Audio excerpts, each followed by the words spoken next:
I look at you, I don't look at the camera. Yes, that's better. Okay. Okay, I saw yesterday a film called The Silent. Oh, I don't remember. Silent Friend. Yes, Silent Friend, sorry. And strangely, I didn't know this director, and it was a really great movie, so I want to see many others one. Yeah, it was a beautiful movie about the connection between nature and humanity and the way we can communicate each other and also with nature and with animals. And yeah, it was such a great... Oh, thank you.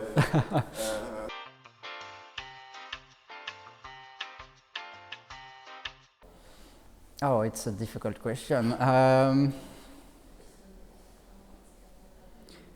Well, for sure, I wanted to do something happy, even if it's dark. It's in the dark forest with the full moon.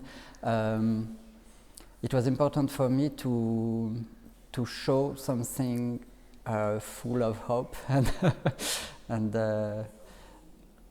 yeah, not too dark. And I like to play with. It's kind of. I try to how can I say this in English? Sorry.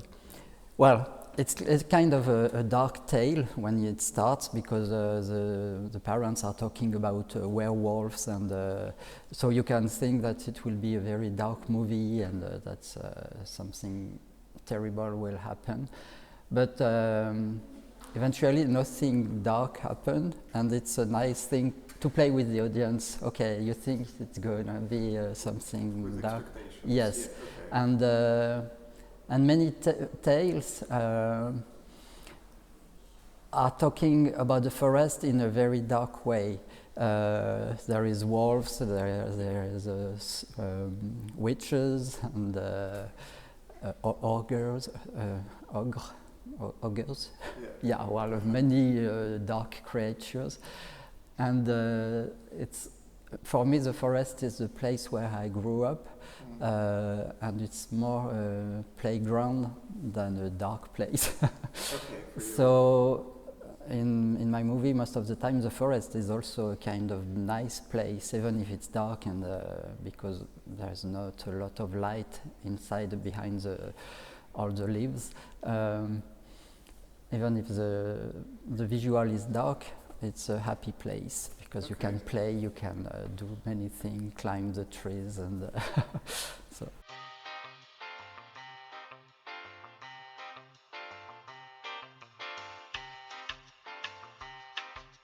This reflection. Okay, I have to think about it. Well, in the night boots, it was obvious because the little creature thinks there is a monster under the bark, and it's just itself seeing its reflection. I don't know how to call he or her. Well, and well, I don't know what. And when Leon in wintertime, it's when he's very sad. He looks at his reflection and he realizes that he has a bare face, and is not a human like he should be because he has human parents. So each time it's a way to see yourself. So in the night boots, the creature doesn't realize it's itself. Yes, and it's a moment when you are confronted to your own. Your inner you, or I don't know how to say, but yeah, it's like a reflection about what happened to me. When you show this in a movie, when you see someone looking at his reflection, most of the time it's because he wonders about, the character wonders about what happens to him or her,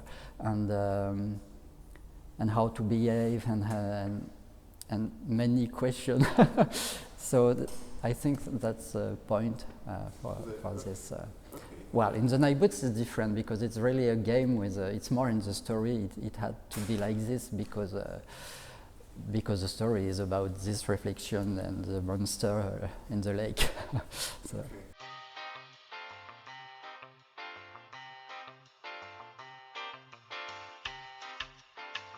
You are very about the cave. You mean the? Yeah, like did you take the style like in your? Well, for this short movie, well, the one I did on plaster, it was about the Chauvet cave. For sure, when we went inside the real cave, it was just an amazing image. Yes, it was such a huge moment for me and for all my friends with me, because we were 15 from Folimage, 16. We had to do a kind of command. Well, I don't know the word in English, sorry. Well, we had to do these movies, short movies about the Chauvet cave, and we said, okay, but we need to see the real one. Yeah. So they were okay to let us see it. And I remember there was a ladder with 20 barrels to go down to the cave. And when we were to the second one, the lady who were in charge of the conservation of the cave told us, okay, imagine there is 1,000 years at each level. So you are the two, and it's like 2,000 years ago. It was Jesus, and and you still have 18 to go down. And the drawings you're about to see are 36,000 years ago. And wow, you realize this, and yeah, it was just an amazing moment. And what I liked in the cave mainly was the fact that you feel that time has passed. There are some drawings in charcoal, and also in pigment ochre. I don't know how to say. Okay. And there is also some trace of I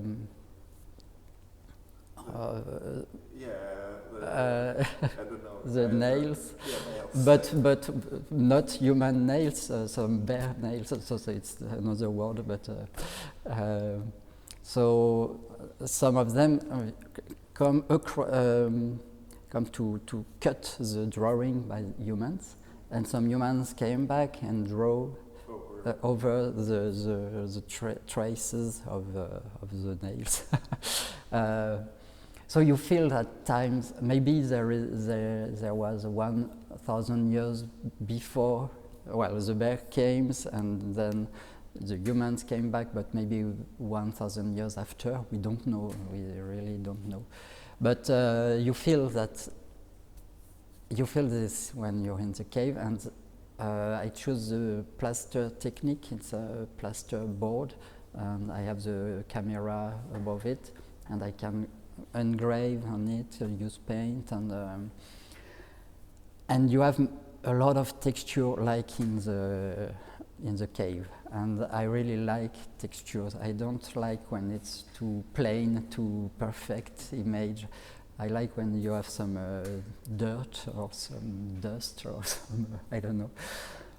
So the influence could be this, if not the drawing itself, because it's really realistic, it's really amazing. The horses, the lions, they are just so perfect. And the movement, yeah, is really, really nice. But I can't draw myself like they did in this time. So I couldn't tell that it was my influence. The influence were more about the textures and yeah. Yes. Okay. Mm-hmm. What? Sorry, can I answer a little longer than just? I like both because I like to change. I worked with Jim Capobianco for The Inventor. It's a feature film in with puppets, and it was 2 years of my life. And we were maybe 80, or I don't know how much we were, but it was a really big team. I was co-director for this movie, and it was nice, but also very exhausting and very soliciting. No, I don't know. I think I invent some words. Well, I had to answer to many questions every day, and after that I had to do the night boots. So I was alone for 1 year in front of the Pinscreen, and I was very happy to be alone. But after 1 year of being alone, I wanted to have a team one more time. So what is nice is to change. So yeah, if I couldn't do all my life with a 80 person, but I couldn't be alone also forever. Yeah.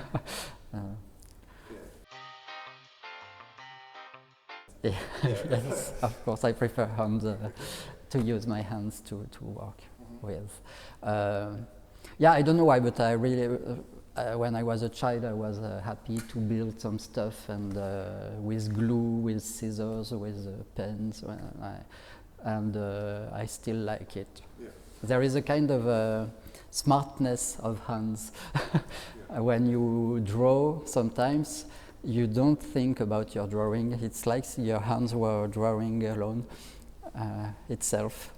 And it's a very nice moment. And when you do a lot of things with hands, or same thing with clay, or I don't know, after a while you just, yeah, the hands do it themselves, and the head is somewhere else. And that's a nice sensation, yeah.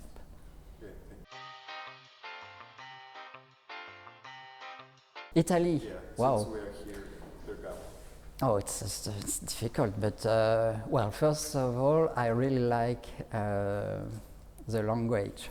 Italian is so full of notes. It's like a song when I hear Italian people talking together. So it's really lively and warm. And it could be this word for Italy also. Short animation, wow. Yeah. Creativity maybe, because you can invent so many techniques, and you can talk about so many subjects, and you can also do abstract art, or yeah, there are so many things.